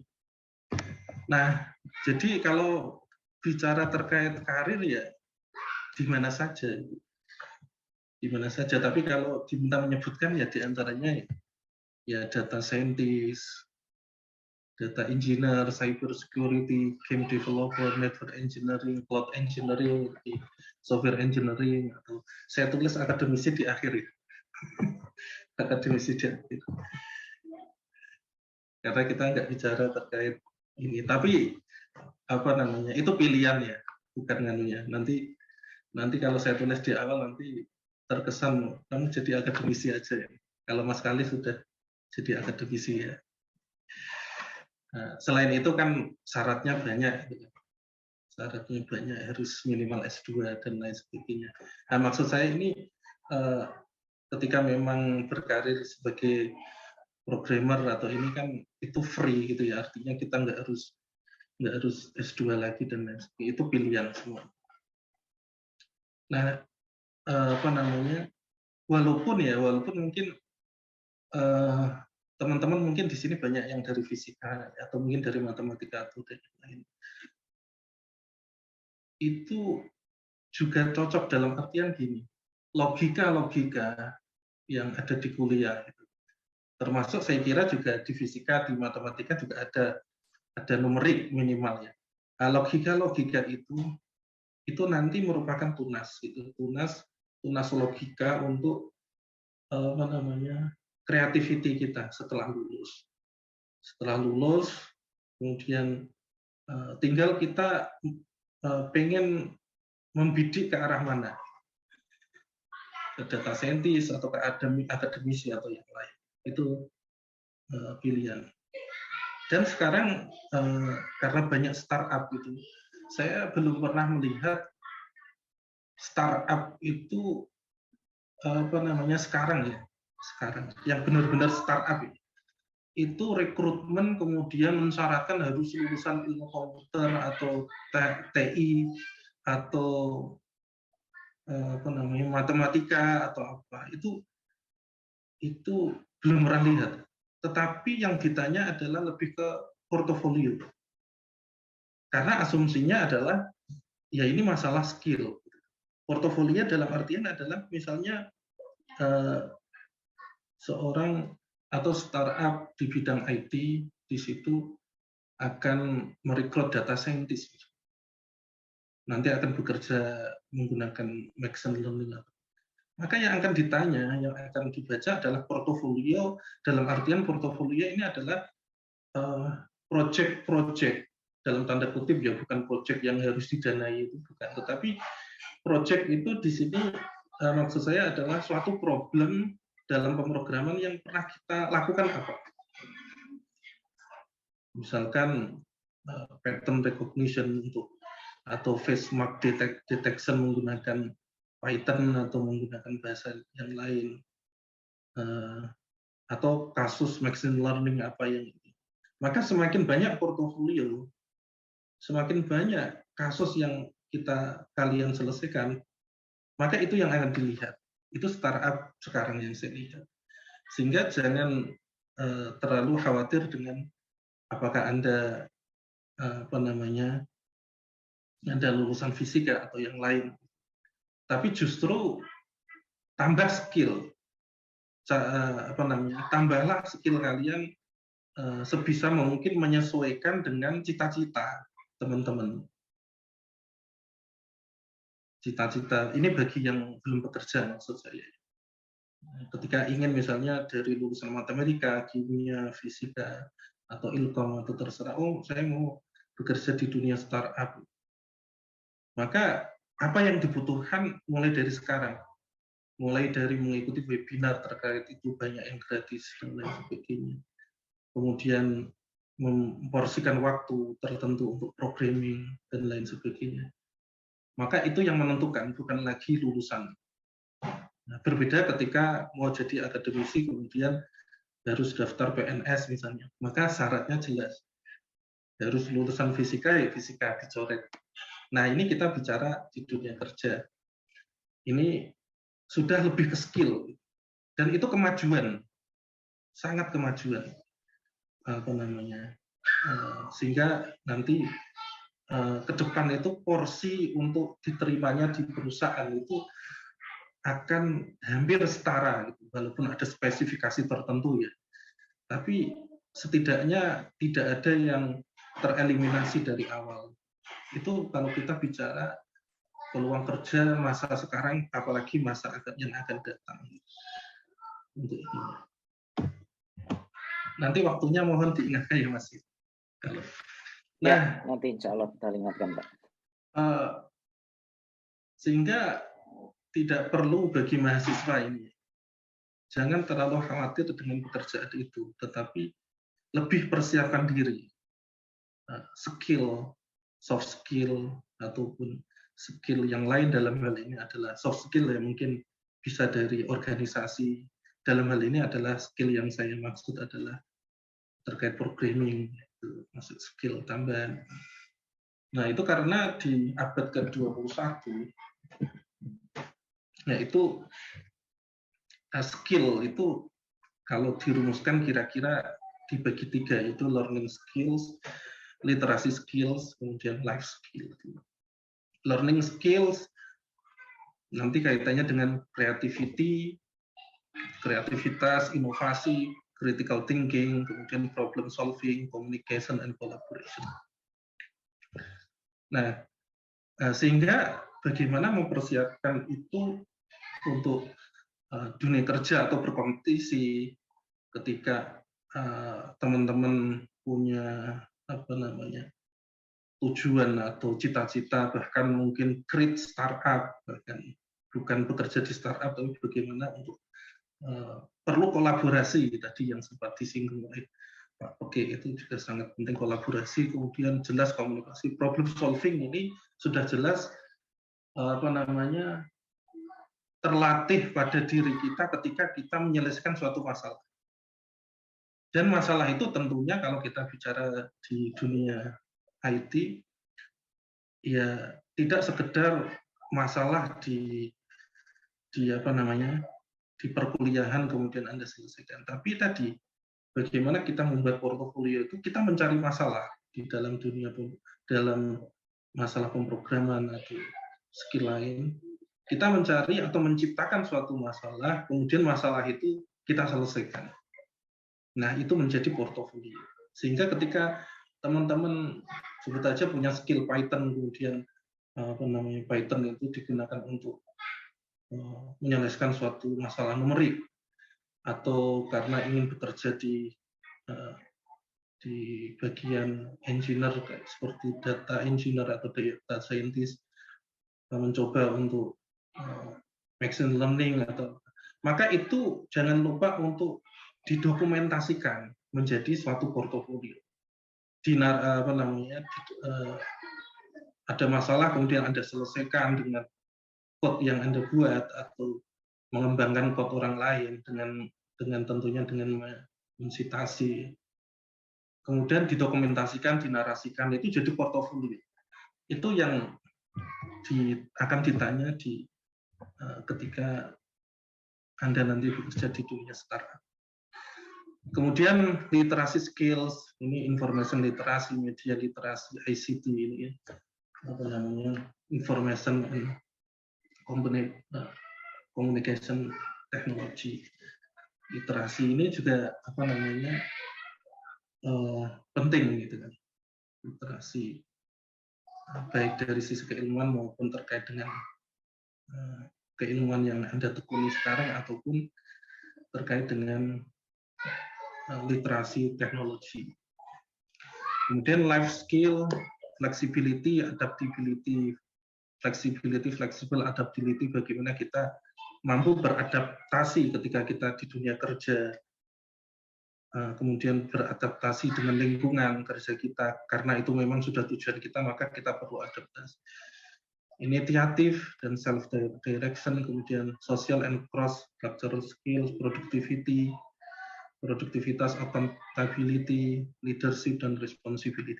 Ini sebagian bisa teman-teman peroleh dari kita peroleh dari organisasi. Sehingga kalau teman-teman misalnya duduk di S1 sekarang sarjana, maka saya rekomendasikan untuk ikut aktif dalam organisasi di level manapun, apakah di Himapro, atau UKM, unit kegiatan mahasiswa di fakultas atau universitas, itu sesuai dengan kebutuhan, atau yang memang di suatu komunitas untuk kompetisi dan lain sebagainya, itu silakan. Itu karena di dalamnya situ akan muncul secara otomatis ketika berinteraksi, yaitu terkait dengan responsibility jelas, kemudian leadership ketika teman-teman nanti menjadi ketua divisi atau ketua departemen atau ketua dari sebuah organisasi, yang itu karakter itu akan kita bawa ketika nanti kita lulus masuk ke dunia kerja. Oke, ini agak saya percepat. Kemudian tadi terkait dengan ada critical thinking, kemudian yang karena kita bicara terkait programming atau komputasi, ada istilah computational thinking. Setidaknya ada 4 bagian penting atau keywords, itu decomposition. Decomposition di sini adalah membreakdown suatu masalah yang kompleks menjadi smaller parts, menjadi bagian-bagiannya kecil, yang bagian-bagian kecil itu bisa di-manage, bisa diselesaikan. Dan nanti kemudian pattern recognition ini adalah bagaimana mengenali suatu similarity within the problem. Nah, ini konsep ini misalnya dalam machine learning, bagaimana misalnya yang sering dipakai atau mungkin di banyak tutorial di YouTube, mask deteksi masker, bagaimana kita memperkenalkan suatu algoritma di situ nanti supaya memperkenalkan data dulu bahwa ini image yang pakai masker, maka kita bisa melakukan suatu statistik yang diterjemahkan dalam programming. Nanti ketika dengan luasan sekian di sekitar mulut, maka kita deteksi sebagai bermasker 100% atau 60% atau bahkan tidak bermasker. Nah, ini konsep diantaranya pattern recognition yang saya pahami. Kemudian abstraction, yaitu fokus pada the core gitu. Jadi supaya ini kaitannya dengan kalau dalam aktivitas sehari-hari itu skala prioritas. Kita harus fokus ke core-nya dulu. Kemudian ketika kita tahu core-nya, maka hal-hal yang tidak relevan, tidak terkait itu ya kita eliminasi. Sehingga nanti kita fokus. Kemudian algoritma itu sangat familiar, yaitu developing a step-by-step solution. Mulai dari input, kemudian proses, sampai ke output. Itu idenya itu disebut sebagai algoritma. Kemudian ada juga yang menambahi, yaitu kelima logic, yaitu terkait logik, sudah sangat familiar ya, logika. Nah, kemudian ini sedikit, itu tadi ya, itu bagaimana saya sampaikan tadi bahwa akan lebih baik ketika kita mempersiapkan diri untuk mempunyai skill itu kita kaitkan dengan target kita. Setelah kita lulus, teman-teman lulus, mau kerja sebagai apa ataupun menciptakan suatu lapangan pekerjaan dengan membuat startup misalnya atau wirausaha atau apa, maka dipersiapkanlah skill itu.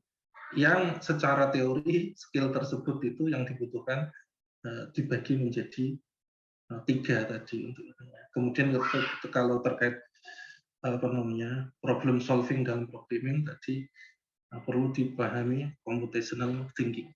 Nah, kemudian ini sedikit terkait dengan parallel computing dan parallel programming. Nah, parallel computing dan parallel programming ya, nanti untuk membandingkan tentunya ada serial, paralel itu lawannya nanti serial. Nah, ini sebagai contoh untuk parallel computing, ini top 5 superkomputer ya. High performance computing atau superkomputer HPC. Ini nomor 1 sekarang itu superkomputer Fugaku di Riken di Jepang. Ini punya 7,6 juta core-nya untuk tetapi itu tadi tentunya ini merupakan, kalau dalam bekerja di sini itu tentunya kolaborasi banyak pihak, cuman pendanaannya mungkin terkait dengan Riken gitu ya, yang mengkoordinir. Tapi untuk mengkonstruksi itu ya tentunya itu kolaborasi yang sangat luar biasa. Itu sistem yang besar. Kemudian Summit, ini IBM, kemudian Sierra, ini juga, kemudian Sunway Telluride, kemudian yang kelima Perimeter dari United States. Tetapi ini superkomputer ini bukan sekedar untuk wah-wahan, ya, tetapi memang ada proyek besar. Karena memang maintenance-nya bisa miliaran gitu kan.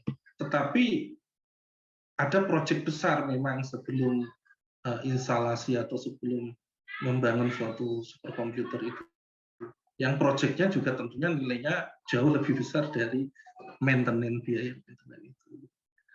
Untuk tapi tentunya juga kita tidak harus untuk membuat superkomputer sebesar ini, tapi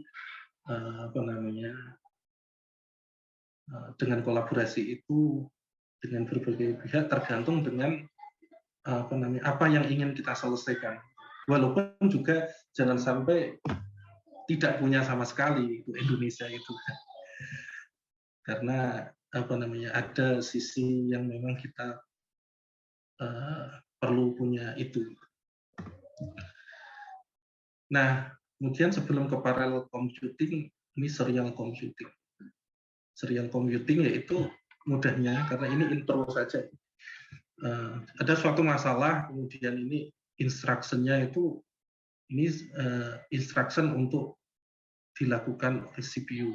Ini core ya, CPU core. Nah, itu kalau serial ya ada berapa ini n pekerjaan, maka antri itu seperti kita antri dikerjakan satu.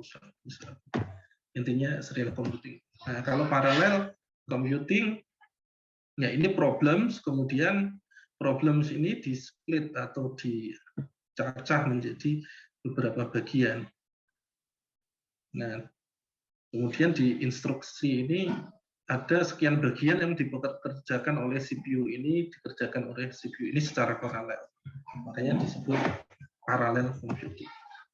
Nah, kalau arsitektur simpelnya ya, kalau ini ada nodes, memori, kemudian di sini dalam satu node itu ada sekian core, node 1, node 2 dan seterusnya, kemudian ini terhubung dalam network, dalam satu jaringan. Kemudian kalau terkait dengan memori itu ada share memory, ada distributed memory. Share memory ini seperti di PC kita ya, bahwa memori, main memory 1, kemudian ini untuk CPU 4 misalnya. Kalau distributed memory, ini setiap CPU ini ada memori. Kemudian terhubung network, ada network di sini. Kemudian hybrid distributed share memory. Nah, maka di sini ada kalau tadi kan di sini ada CPU, di sini setiap ini ada memori. Nah, ini hybrid di sini ada CPU, kemudian ada GPU. Gitu. Nah, GPU ini sebenarnya powerful, tapi memang lebih butuh effort yang cukup tinggi karena banyak sekali code yang ada sekarang, termasuk code yang saya pakai di ini, itu kadang ada yang belum didesain untuk GPU untuk ini ya. Tetapi kita bisa belajar di situ karena trennya juga nanti superkomputer itu ada CPU base sama GPU base. Central Programming Unit sama Graphical. Nah, ini terminologi saja, mungkin ini jam 5. Oke. Supercomputing, atau kalau pernah mendengar supercomputing, yaitu ya maksudnya high performance computing itu sama. Ini istilah aja, floating operation, nodes, kemudian nodes. Dalam nodes tadi ada beberapa core itu ya, standalone computer. Kemudian CPU core, ada task, ada communication, ada speed up, massively parallel, kemudian ada recently parallel, ada scalability. Itu nanti bisa dicari di internet. Nah, kemudian sedikit terkait parallel programming models. Nah, itu ada shared memory tanpa thread, kemudian share thread model, itu pakai OpenMP, kemudian distributed memory. Nah, ini pakai MPI, ini sering pakai di sini saya. Data paralel, kemudian hybrid, single program, multiple data, multiple program, multiple data. Saya sendiri tidak sampai paham detail ya, karena saya sendiri tadi saya bilang di awal bahwa saya sendiri masih sedang belajar itu. Kemudian hybrid parallel programming model ini tadi mengkombinasikan, di sini ada tadi kan ada MPI sama ada OpenMP. Ada MPI, ada OpenMP. Nah, sehingga disebut hybrid. Kemudian hybrid parallel programming model yang lain, kalau ini kan hybrid antara MPI dan OpenMP. Nah, di sini antara MPI, MPI dengan GPU.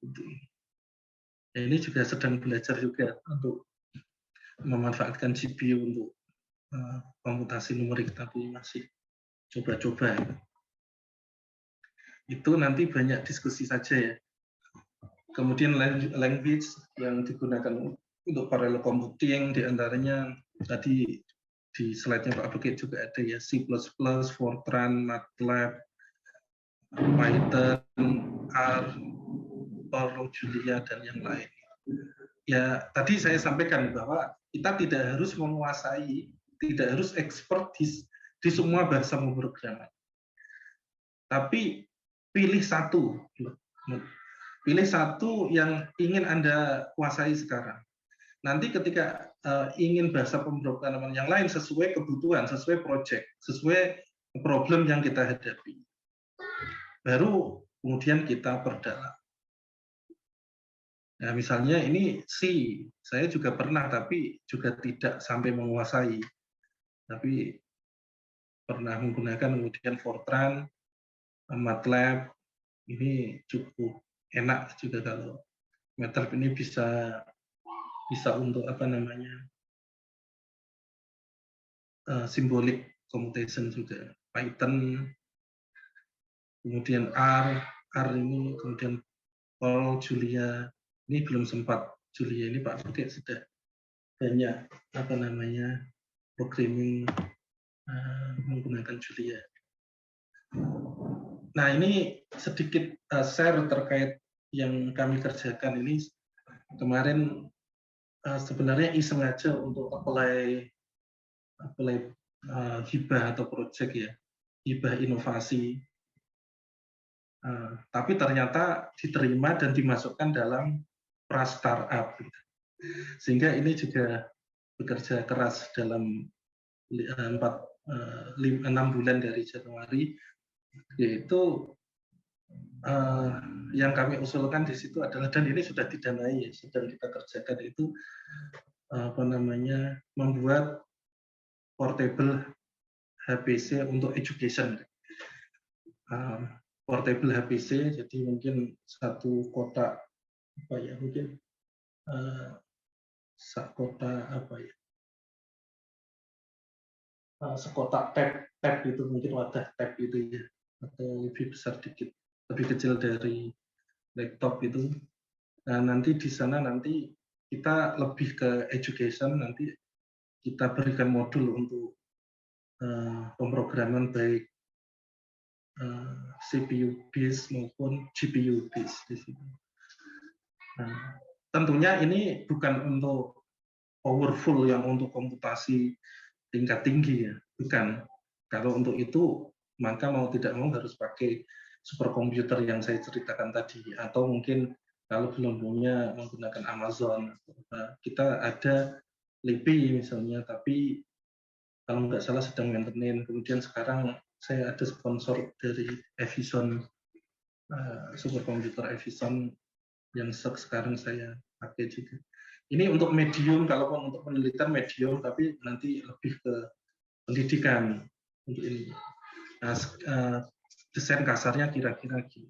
Tapi belum bisa saya share detail karena sedang kami buat ya, nanti kalau sudah jadi prototipenya nanti bisa kami share untuk anaknya.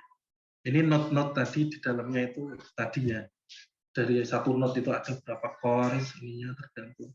Ini contoh aja, nanti ada beberapa note ini, kemudian ada masternya. Prototipe yang saya maksud adalah ini mungkin ukuran cuma 20 meter sentimeter kubik gitu ya, mungkin kotak gitu aja. Kemudian di situ nanti kita lengkapi dengan monitor kecil 10 in gitu. Kemudian nah intinya kita bisa melakukan nanti programming di situ, ataupun nanti pakai WiFi adapter di sini, nanti bisa pakai komputer juga untuk ini, atau juga bisa pakai layar touchscreen yang ada di sini. Nah, itu yang sedang kami kerjakan. Nah, kemudian tadi juga sempat disinggung Mas Kalis terkait dengan buku. Ini juga kita menulisnya juga kolaborasi dengan mahasiswa alumni ya, alumni. Saya konsepkan gitu, kemudian nanti bahas ini, kita bagi pekerjaan. Itulah the power of collaboration, itu penting. Kalau mungkin saya tidak berkolaborasi, mungkin tidak akan sempat. Ini jadinya 370 halaman. Jadi kadang ketika kita melakukan pekerjaan itu berat ya, nulis itu berat ya. Ya ini berlaku teori kelembaman, hukum Newton 1 Mas Khalis. Jadi berat di awal, tapi kalau sudah nulis gitu, nah itu walaupun waktunya juga lama juga 1 tahun sendiri, sabar, tapi ternyata perlu tambah ini akhirnya jadi 370 halaman. Nah, ini bisa diakses lewat UGM Press. Ini saya tampilkan di UGM Press. Sebenarnya bukan promosi. Cuman ada banyak yang tanya. Di Allshop ada semua, di Shopee, Bukalapak. Karena saya tidak menjual gitu. Pokoknya saya udah jadi karena ini terus terang di awal ini tujuan menulis ini awalnya untuk mahasiswa fisika. Karena saya dulu mikir pas belajar itu, waduh, ini apa ya buku yang ini. Jadi ya, motivasi awal saya itu untuk referensi mahasiswa fisika, tapi kan nggak mungkin buku ini hanya saya sediakan. Kemudian kami ya untuk MIPA dan teknik atau siapapun yang ingin, isinya komputasi numerik ya dari dasar sampai medium lah. Untuk ininya, ini yang UGM Press saya sampaikan linknya karena di situ ada apa namanya, di website itu ada daftar isinya, bisa dilihat untuk ininya. Kemudian ini sedang menulis untuk komputasi numerik lanjut, dan nanti insya Allah kalau sempat kita tambahi teori machine learning untuk ininya.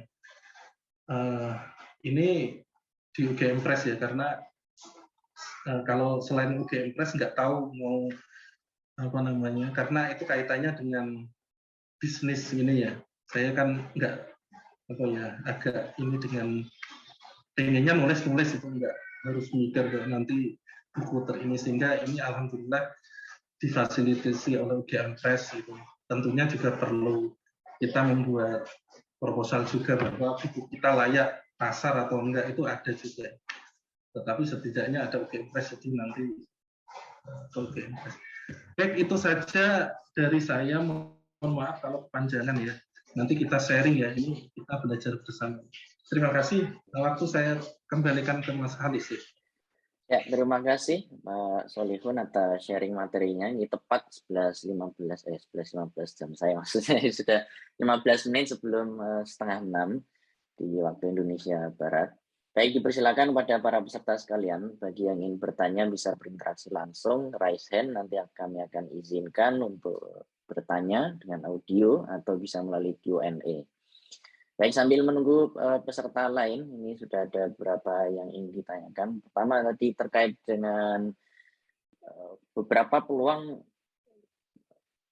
pekerjaan atau karir. Itu kan tadi disebutkan ada banyak pemrograman, jenis bahasa pemrograman. Nah, dalam hal ini, tren mungkin kalau sekarang mengatakan Python ini yang paling tren sekarang. Tapi misalnya sekarang kan ada yang sedang lulus SMA gitu. Apakah kira-kira untuk beberapa tahun ke depan atau ketika dia sudah masuk ke dunia kerja, apakah tetap memberi manfaat ketika saat ini kita mendalami Python, atau kita perlu mempelajari, mencari masa depan kira-kira bahasa pemrograman apa yang akan paling banyak digunakan? Gitu, Pak Solihun. Baik. Intinya adalah kalau saran saya sekarang yang Anda perlukan apa? Yang diperlukan artinya adalah target kita itu apa? Nah, target kita, misalnya mau bekerja di startup atau apa? Kalau kaitannya dengan pekerjaan tadi. Maka kalau sekarang misalnya booming Python dan apa namanya untuk banyak pekerjaan pakai Python, maka silakan pelajari Python. Jangan khawatir nanti akan ada bahasa pemrograman lain yang akan muncul, karena tadi saya sampaikan ketika kita itu menguasai atau memahami satu bahasa pemrograman, maka akan mudah, kalaupun tidak hijrah ya, tetapi beralih ataupun menambah pengalaman kita untuk masuk ke bahasa pemrograman yang lain, karena logikanya sama, logiknya sama, cuman perintahnya agak beda, atau bahkan nanti bisa jadi pemrograman yang ke depan itu trennya akan lebih semakin praktis dan praktis. Sehingga ketika kita sudah mempelajari Python, kemudian ada bahasa programming yang lebih praktis lagi, maka itu menyesuaikan akan mudah sekali.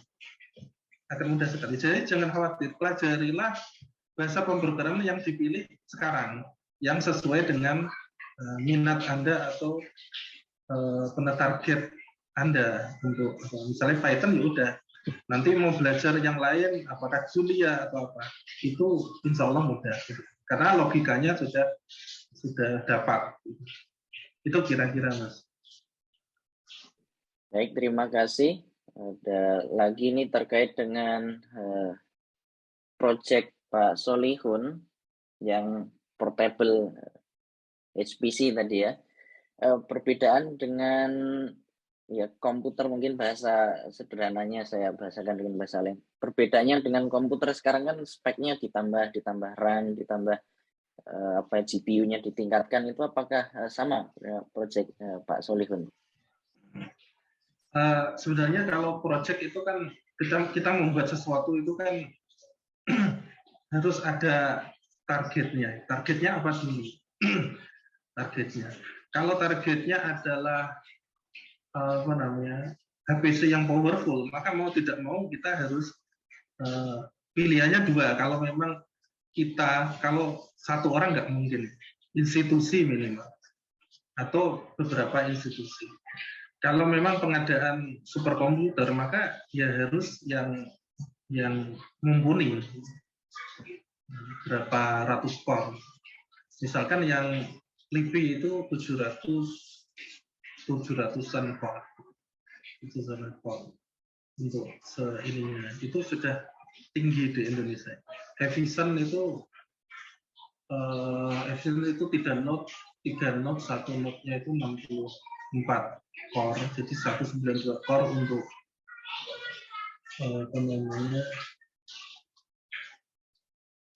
untuk CPU, 192 core, sekitar itu, mungkin 200-an core itu. Setidaknya setara itu untuk ininya,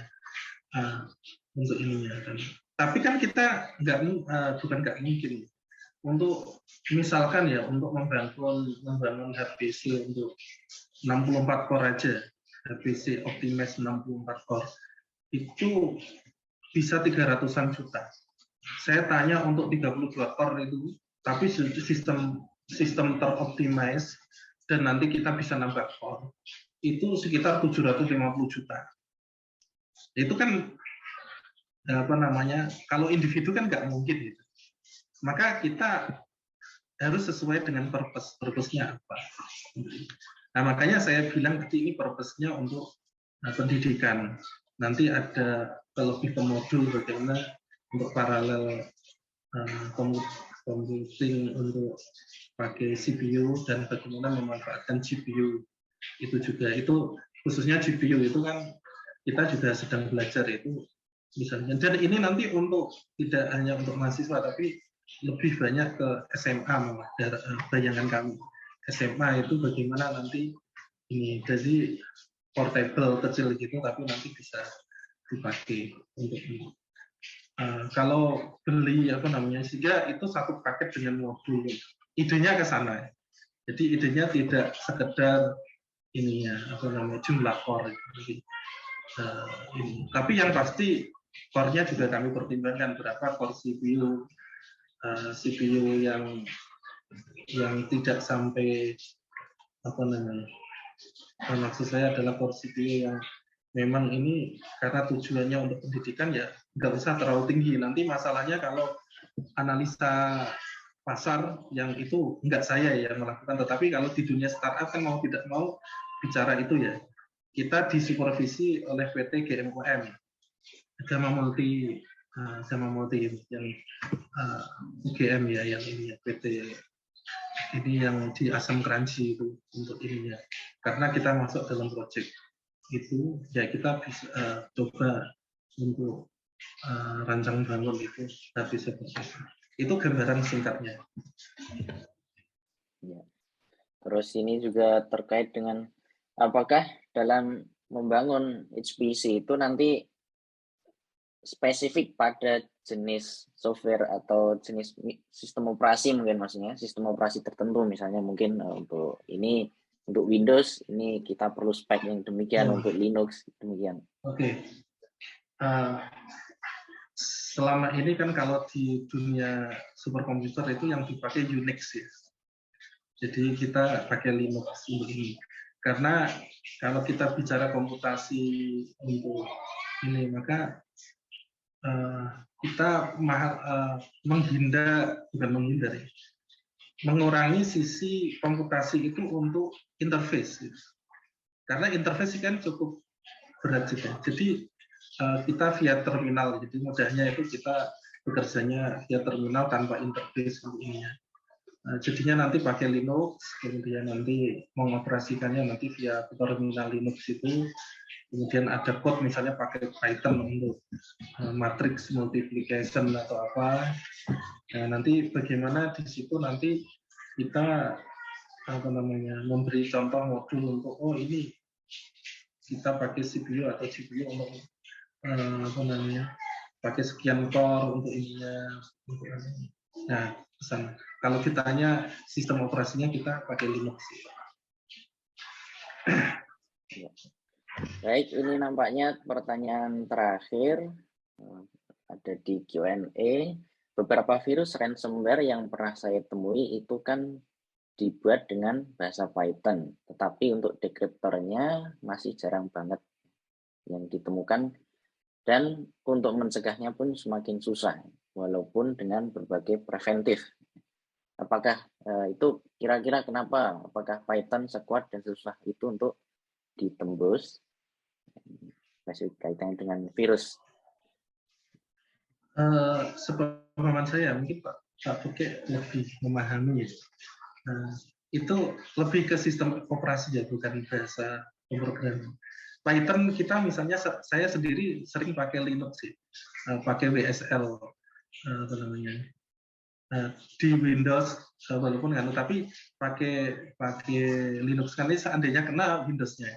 Anggap saja saya pakai sistem operasi Linux. Itu selama ini nggak pernah ya Linux kena virus yang selama ini masalah ya di Windows. Jadi itu kaitannya bukan Python-nya tetapi ke sistem operasi. Nah, itu sepemahaman saya. Terima kasih. Tapi apakah benar bahwa ini virus ini ransomware ini paling banyak digunakan Python Pak, untuk membuatnya? Apa kita bisa tahu dengan misalnya ada satu virus ini dari pakai Python atau dari Fortran misalnya? Nah, dari bahasa pemrogramannya, kalau kita bisa membuka code-nya kita akan tahu. Misalkan ini pakai Fortran kan beda sekali deklarasinya dengan apakah ini Fortran, apakah ini Python atau pakai C, itu beda. Misalnya cara mudahnya aja cara mendeklarasikan looping itu kan kalau MATLAB misalnya pakai for, kalau Fortran pakai do gitu kan. Nah, dari arsitektur codingnya itu kita lihat nanti akan kelihatan itu pakai apa. Gitu ya. Baik. Terima kasih, sudah hampir 5:30 sesuai dengan jadwal. Saya kira untuk sesi hari ini kita akhiri. Terima kasih sekali lagi kepada Bapak Solihun dan Pak Buki yang telah berbagi, menyampaikan materi ilmu yang bermanfaat kepada para hadirin sekalian. Semoga apa yang disampaikan di sesi hari ini dan sesi-sesi sebelumnya dapat bermanfaat. Kembali kami ingatkan bagi peserta untuk dapat mengisi presensi ya, untuk peserta pelatihan maksudnya, karena ini adalah pertemuan terakhir. Dan untuk sertifikat bagi peserta pelatihan insya Allah kita akan sampaikan dalam 2 pekan ke depan setelah kita melakukan rekap terhadap presensi kehadiran dalam setiap pelatihan. Baik, demikian. Untuk terakhir mungkin ada yang ingin disampaikan Pak Peki dan Pak Solihun lagi sebelum kita akhiri. Tidak ada Pak, saya kira sudah bagus. Semoga pengalaman mengikuti pelatihan ini beberapa kali akan ada manfaatkan bagi teman-teman Bapak Ibu semua. Dan saya sampaikan terima kasih dan salut pada panitia atas inisiatif dan usaha yang dilakukan selama ini. Semoga semuanya lancar dan sukses. Amin. Terima kasih. Baik. Ya, terima kasih. Baik. Pak Solikun mungkin ada yang disampaikan lagi terakhir. Iya, apa namanya? Ya, semoga yang saya sampaikan ini sedikit ya sharing, saya juga masih belajar ini, baik apa namanya software maupun hardware, kita belajar bersama ya. Jadi apa namanya belajar sepanjang hayat ya. Jadi tidak hanya teman-teman tapi saya juga belajar. Apa yang saya sampaikan tadi semoga bermanfaat, gitu aja. Dan juga terima kasih untuk panitia karena telah memfasilitasi, walaupun dadakan ya kemarin, dadakan, tapi karena saya lihat pematerinya ada Pak Bukit, jadi langsung saya setujui, walaupun nggak tahu topiknya apa gitu. Itu terima kasih sekali dipertemukan dengan Pak Bukit di forum ini. Semoga sukses untuk teman-teman semua. Assalamualaikum warahmatullahi wabarakatuh. Waalaikumsalam warahmatullahi wabarakatuh. Baik, terima kasih. Baik, berarti setelah berakhirnya acara ini, berakhir pula acara pelatihan Python. Untuk berikutnya nanti kita akan lihat jika memang nanti banyak yang tertarik untuk mengadakan pelatihan lagi, mungkin kita bisa pertimbangkan untuk diadakan di batch 2 di pelatihan Python. Baik, terima kasih atas kehadiran peserta sekalian, khususnya kepada Bapak Bukit dan Pak Solikun sebagai pemateri pada kesempatan hari ini. Dan tidak lupa kembali lagi pada Volantis yang telah memberikan kesempatan untuk berkolaborasi, khususnya menyiapkan platform dan lain sebagainya pada acara pelatihan selama ini. Demikian dari saya, jika ada kekurangan dan kesalahan saya mohon maaf. Kita akhiri dengan kafaratul majlis. Subhanakallahumma bihamdika asyhadu an la ilaha illa anta astaghfiruka wa atubu ilaik. Assalamualaikum warahmatullahi wabarakatuh.